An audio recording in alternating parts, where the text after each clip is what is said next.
حکم روزه گرفتن برای مریض شکر.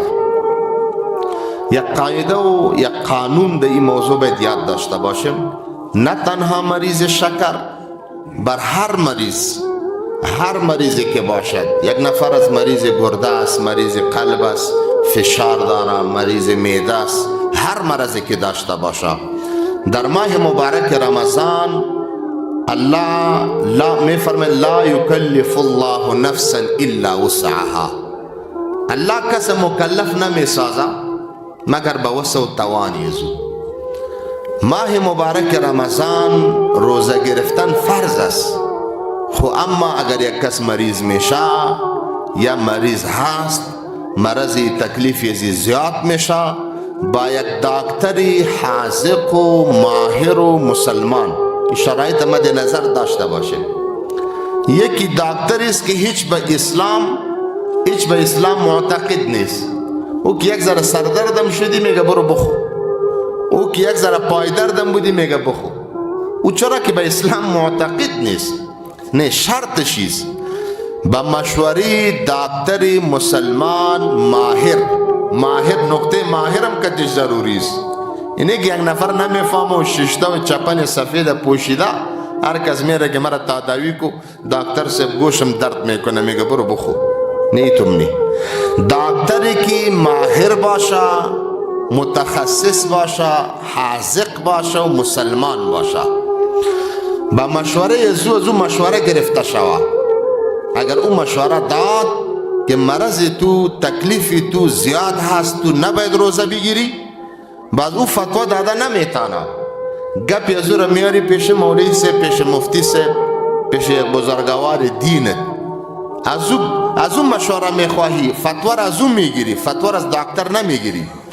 از دکتر فقط یک مشوره میگیری.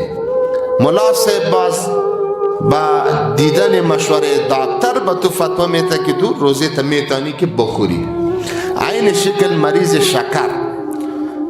شکر بعضی دوستا پیشرفته می باشه، بسیار پیشرفت کده. اگر این شکر یزی پایین می آیا، این ضرورت بزی داره که یک چکلیت یک چیزی بخوره.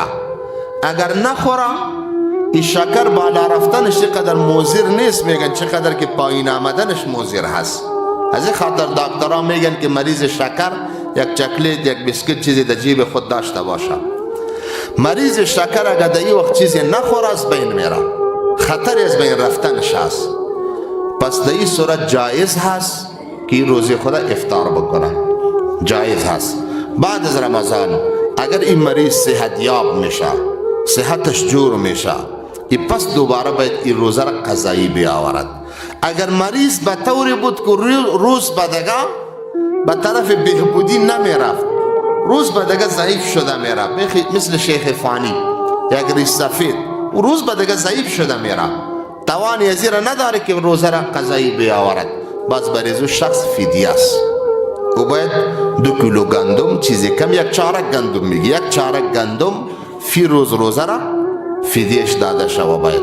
خب اما تا زمانی که یک نفر توانی روزه گرفتن را داشته باشد و روزه رمضان را از روی عذر و مریضی خورده باشد، برای انسان فدیه نیست، برای قضایی روزه است که باید قضایی روزه را بگیره.